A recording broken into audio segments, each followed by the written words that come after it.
ಧರ್ಮಸ್ಥಳಕ್ಕೆ ಸಂಬಂಧಪಟ್ಟ ಹಾಗೆ ಏನು ಲೆಕ್ಕಾಚಾರವನ್ನ ಹಾಕಲಾಗಿತ್ತು ಅದೆಲ್ಲವೂ ಕೂಡ ಉಲ್ಟಾ ಪಲ್ಟಾ ಆಗ್ತಾ ಇದೆ.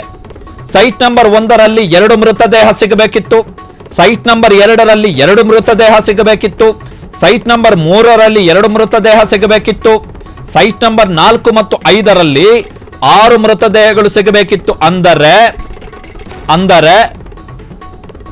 ಇವತ್ತು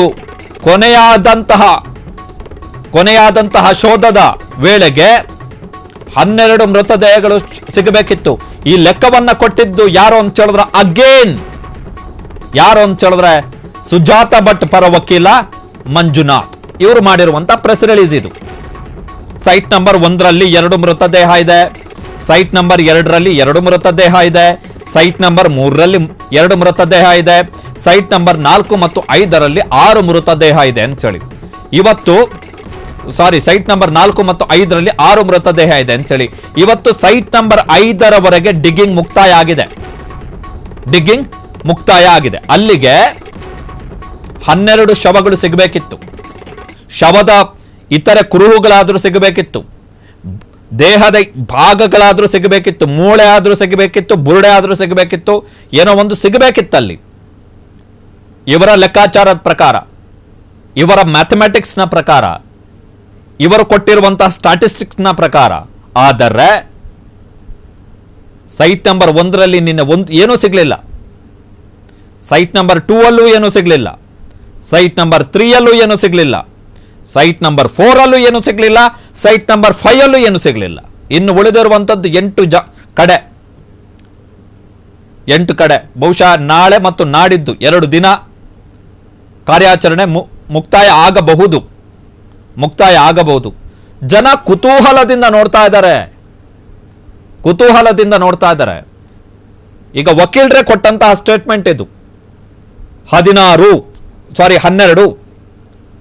ಸೈಟ್ ನಂಬರ್ 1ರಿಂದ ಸೈಟ್ ನಂಬರ್ 5ರವರೆಗೆ 12 ಮೃತದೇಹಗಳನ್ನ ಅಲ್ಲಿ ಸಿಗುತ್ತೆ ಅಂತೇಳಿ ಸ್ವತಃ ವಕೀಲರೇ ಕೊಟ್ಟಿರುವಂತಹ ಸ್ಟೇಟ್ಮೆಂಟ್, ಸುಜಾತ ಭಟ್ ಪರ ವಕೀಲರು. ಬಟ್ ಒಂದು ಸಿಗ್ಲಿಲ್ವಲ್ಲ.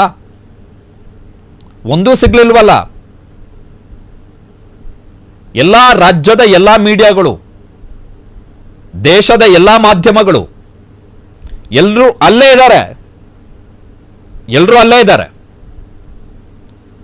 ಎಲ್ಲ ರಾಜ್ಯದ ಎಲ್ಲ ಯೂಟ್ಯೂಬರ್ಸ್ ಅಲ್ಲೇ ಇದ್ದಾರೆ, ಎಲ್ಲರೂ ಅಲ್ಲೇ ಇದ್ದಾರೆ. ಆದರೆ ಸಿಕ್ಕಿಲ್ಲ. ಹಾಗಾದ್ರೆ ದೂರುದಾರ ಏನು ದೂರನ್ನ ಕೊಟ್ಟ? ಕೆಲವು ಮಾಹಿತಿಗಳ ಪ್ರಕಾರ ಇಲ್ಲಿ ಬೇಡ ಅಗೆಯುವಂಥದ್ದು, ಸೈಟ್ ನಂಬರ್ 13ರಲ್ಲಿ ಅಗೆಯೋಣ, ಇಲ್ಲಿ ಬೇಡ 8ರಲ್ಲಿ ಅಗೆಯೋಣ, ಅಲ್ಲಿ ಸಿಗತ್ತೆ, 9ರಲ್ಲಿ ಅಗೆಯೋಣ, ಅಲ್ಲಿ ಸಿಗತ್ತೆ ಅಂತೇಳಿ ದೂರುದಾರ ಹೇಳಿದಾನೆ ಎನ್ನುವಂಥದ್ದು ಮಾಹಿತಿ. ಒಂದು ವೇಳೆ ಸೈಟ್ ನಂಬರ್ 8, 9, 10, 12, 13ರಲ್ಲಿ ಮೃತದೇಹ ಸಿಗುತ್ತೆ ಅಂತೇಳಿ ನಾಳೆ ಆಗ್ಬಹುದು, ಸಿಗಬಾರ್ದಂತೇನಿಲ್ಲ, ಸಿಗಬಹುದು. ಹಾಗಾದ್ರೆ ಈ ಸೈಟ್ ನಂಬರ್ 5ರವರೆಗೆ ಏನಕ್ಕೆ ಸುಮ್ಮನಿದ್ದ ದೂರುದಾರ? ಏನಕ್ಕೆ ಇದನ್ನು ತೋರಿಸ್ತಾ? ಅದೇ ಪ್ರಶ್ನೆ ಇರುವಂಥದ್ದು. ಇದೇನು ಪುಕ್ಕಟೆ ಯಾರ ಪ್ರೈವೇಟ್ ಕಾಸ್ಟ್ನಿಂದ ಆಗ್ತಿರುವಂತ ಕಾರ್ಯಾಚರಣೆಗಳಲ್ಲ. ಇವಕ್ಕೆಲ್ಲ ಸರ್ಕಾರ ದುಡ್ಡು ಖರ್ಚು ಮಾಡ್ತಾ ಇದೆ. SIT ಅಧಿಕಾರಿಗಳಿಗೆ ದುಡ್ಡು ಖರ್ಚು ಮಾಡ್ತಾ ಇದೆ ಸರ್ಕಾರ. ಕಂದಾಯ ಇಲಾಖೆ ಅಧಿಕಾರಿಗಳು ಇರೋ ಕೆಲಸ ಕಾರ್ಯ ಬಿಟ್ಟು ಇಲ್ಲಿ ಬಂದಿದ್ದಾರೆ. ಪೊಲೀಸ್ ಅಧಿಕಾರಿಗಳು ಇಲ್ಲಿ ಬಂದಿದ್ದಾರೆ, ಪೊಲೀಸ್ ವ್ಯಾನುಗಳು ಇಲ್ಲಿ ಬಂದಿವೆ, ಡಾಕ್ಟರ್ಗಳು ಬಂದಿದ್ದಾರೆ, ಅರಣ್ಯ ಇಲಾಖೆಯವರು ಬಂದಿದ್ದಾರೆ. 8, 9, 11, 12, 13ರಲ್ಲಿ ಇದೆ ಅನ್ನೋದಾದ್ರೆ ವೈ ಈ 5 ಏನಕ್ಕೆ ಡಿಗ್ಗಿಂಗ್ ಆಯ್ತಾಗಾದ್ರೆ? ಆ JCB ಅವನಿಗ ಸಣ್ಣ JCB ಅವನು ಬಂದಿದ್ದ ನಿನ್ನೆ ಕನ್ಯಾಡಿಯಿಂದ, ಪಕ್ಕದ ಊರು. ಈಗ ಆತನಿಗೆ ಸಂಬಳ ಕೊಡಬೇಕಲ್ಲ ನಿನ್ನೆ ಬಂದಿದ್ದಕ್ಕೆ. ಅದನ್ನು ಯಾರು ಕೊಡ್ತಾರೆ? ದೂರದಾರೇನು ತನ್ನ ಜೇಬಿನಿಂದ ಏನು ಕೊಡಲ್ಲ. ಇಟ್ ಇಸ್ ಎಕ್ಚಕರ್ ಮನಿ, ಅದು ಸರ್ಕಾರದ ಖಜಾನೆಯಿಂದ ಹೋಗುವಂತ ದುಡ್ಡು. ಸೊ ಏನೋ ಮಿಸ್ಲೀಡಿಂಗ್ ಮಾಡ್ತಾ ಇದ್ದಾರೆ ಎಲ್ಲ ಸೇರ್ಕೊಂಡು, ಒಂದು ಮಿಸ್ಲೀಡಿಂಗ್. ಮತ್ತೆ ನಾನು ಸುಜಾತ ಭಟ್ ಪರ ವಕೀಲರ ಪ್ರೆಸ್ ಸ್ಟೇಟ್ಮೆಂಟ್ ಅನ್ನು ಗಮನಿಸಿದಂತ ಸಂದರ್ಭದಲ್ಲಿ ನನಗೆ ಅನ್ಸಿದ್ದೇನು ಅಂತ ಹೇಳಿದ್ರೆ, they are trying to influence the SIT. ತನಿಖೆಯನ್ನ ನಡೆಸ್ತಾ ಇರುವಂತಹ ವಿಶೇಷ ತನಿಖಾ ತಂಡದ ಮೇಲೆ ಅನಗತ್ಯ ಒತ್ತಡವನ್ನ ಹೇರುವಂತಹ ಪ್ರಯತ್ನವನ್ನ ಸುಜಾತ ಭಟ್ ಪರ ವಕೀಲರು ಮಾಡ್ತಾ ಇದ್ದಾರೆ ಅಂತೇಳಿ ಅನಿಸ್ತಾ ಇದೆ. ಬಿಕಾಸ್ ಈ 13 ಜಾಗಗಳನ್ನು ಗುರುತಿಸುವುದಕ್ಕಿಂತ ಮುಂಚೆ FIR ದಾಖಲಾಗಿದೆ ಜುಲೈ 4ನೇ ತಾರೀಕು. ಅದಾದ ಬಳಿಕ ಬೆಳ್ತಂಗಡಿಯ ಮ್ಯಾಜಿಸ್ಟ್ರೇಟ್ ನ್ಯಾಯಾಧೀಶರ ಮುಂದೆ ಸ್ಟೇಟ್ಮೆಂಟ್ ಅನ್ನು ಕೊಡಲಾಗಿದೆ ದೂರುದಾರನ ಕಡೆಯಿಂದ. ಅದಾದ ಬಳಿಕ SIT ಫಾರ್ಮೇಷನ್ ಆದ ಬಳಿಕ SIT ಅವರು ಬಂದು ಡಿಗ್ಗಿಂಗ್ ಮಾಡುವುದಕ್ಕಿಂತ ಅಥವಾ ನಿರ್ದಿಷ್ಟ ಜಾಗವನ್ನು ಗುರುತಿಸುವುದಕ್ಕಿಂತ ಮುಂಚೆ ದೂರುದಾರನ ಹೇಳಿಕೆಯನ್ನು ಪಡೆದಿದ್ದಾರೆ. ಸತತ 15 ಗಂಟೆ 2 ದಿನ, ಶನಿವಾರ ಮತ್ತು ಭಾನುವಾರ. ಅದಾದ ಬಳಿಕ ಆತನನ್ನು ಕರ್ಕೊಂಡ್ಬಂದು ಸೋಮವಾರ ಎಲ್ಲಿ ಹೂತಿದ್ಯಾ ಅಂತೇಳಿ ಆತನನ್ನೇ ವಿತ್ ಈಸ್ ಲಾಯರ್ಸ್, ಆತನ ವಕೀಲರ ಸಮೇತ ಆತನನ್ನು ಕರ್ಕೊಂಡ್ಬಂದು ನಿರ್ದಿಷ್ಟ ಜಾಗವನ್ನು ಆತನ ಕೈಯಲ್ಲಿ ಆತನನ್ನು ಕರ್ಕೊಂಡು ಹೋಗಿ ತೋರಿಸಿ ಅಲ್ಲಿ ಮಾರ್ಕ್ ಮಾಡಿ ನಿನ್ನೆಯಿಂದ ಅಗೆಯುವಂತಹ ಕಾರ್ಯಕ್ರಮ ಸ್ಟಾರ್ಟ್ ಆಗಿರುವಂಥದ್ದು. ಅಂಥದ್ರಲ್ಲಿ ಇವರು ಲಿಸ್ಟ್ ಕೊಡ್ತಾ ಇದ್ದಾರೆ, 1, 2, 3, ಇಲ್ಲಿ 2 ಶವ, ಇಲ್ಲಿ 4 ಶವ, ಇಲ್ಲಿ 6 ಶವ ಅಂತ ಆದ್ರೆ are they trying to influence the SIT?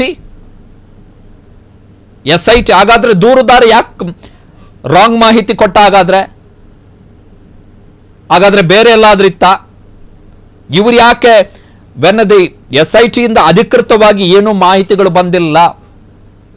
there was no official press release or there is no official press statement from SIT. ಇದುವರೆಗೆ ಆಗಿರ್ತಕ್ಕಂಥ ತನಿಖೆಯ ಪ್ರಗತಿ ಏನು ಸಿಕ್ಕಿದೆ ಅಂತೇಳಿ. ಹಾಗಿದ್ದ ಮೇಲೆ ಸುಜಾತಾ ಭಟ್ ಪರ ವಕೀಲರು ಯಾಕೆ 2 ಪ್ರೆಸ್ ರಿಲೀಸ್ ಅನ್ನ ಮಾಡಿ ಇಲ್ಲಿ ಸಿಕ್ಕಿದೆ ಅಂತೇಳಿ ಪ್ರಯತ್ನ ಪಡ್ತಾ ಇದ್ದಾರೆ? What is trying to influence? ಇಡೀ ತನಿಖೆಯ ಮೇಲೆ ಒತ್ತಡ ಹಾಕುವಂತ ಪ್ರಯತ್ನವನ್ನ ಮಾಡ್ತಾ ಇದ್ದಾರ? ಉದ್ದೇಶ ಏನು? ಇವರಿಗೆ ಅಷ್ಟು ಇನ್ಫಾರ್ಮೇಶನ್ ಇದ್ದಿದ್ರೆ ದೂರುದಾರ ಹೇಳಿದಂತಹ ಜಾಗದಲ್ಲಿ ಸಿಗ್ಬೇಕಿತ್ತಲ್ಲ ಡೆಡ್ ಬಾಡಿ. ಆತನನ್ನು ಕರ್ಕೊಂಡು ಹೋಗಿನೇ ತೋರಿಸಿರುವಂಥದ್ದು, ಮಾರ್ಕ್ ಮಾಡಿರುವಂಥದ್ದು. ಏನು ಸುಮ್ಮನೆ SIT ಅವರೇನು ಪುಕ್ಕಟೆ ಹೋಗಿಲ್ಲ. ದೂರುದಾರ with is the lawyers. So ಯಾರೋ ಇನ್ಫ್ಲುಯೆನ್ಸ್ ಮಾಡ್ತಾ ಇದ್ದಾರೆ. ಅಂದ್ರೆ ಈಗ ಜನಕ್ಕೆ ಏನು ಅನ್ಸುತ್ತೆ ಅಂತ ಹೇಳಿದ್ರೆ, ಇಲ್ಲ ಇನ್ನೂ ಬೇರೆ ಕಡೆ ಅಗ್ಯೋಣ ಅಂತೇಳಿ ಈ ತರ ಬಂದ್ಬಿಡ್ತಾರೆ ಜನ. ಇನ್ನೂ ಬೇರೆ ಕಡೆ ಅಗ್ಯಕ್ಕೇನಾಗಬೇಕು? ಅಗ್ಯೋಣ ಅಂತೇಳಿ. ಈಗ ಫಾರ್ ಎಕ್ಸಾಂಪಲ್ ಮೊನ್ನೆ SIT ಫಾರ್ಮೇಷನ್ ಆದ ಬಳಿಕ ಕೆಲವರು ಮಾತಾಡ್ತಾ ಇದ್ರು, SIT ಅವರು ಟೈಮ್ ಕೊಟ್ರು, SIT ಫಾರ್ಮೇಷನ್ ಆದ ಮಾರನೇ ದಿವಸನೇ ಹೋಗ್ಬೇಕಿತ್ತು SIT ಆಗ್ಯಕ್ಕೆ ಅಂತ. There are procedures to be followed. Procedures ಇದೆ, ಫಾಲೋ ಮಾಡ್ಬೇಕು ಅದನ್ನ. SIT ಫಾರ್ಮೇಷನ್ ಆದ ತಕ್ಷಣ ಹೋಗಿ ಅಗ್ಯೋಣ, ಪ್ರೊಸೀಜರ್ಸ್ ಇದೆ.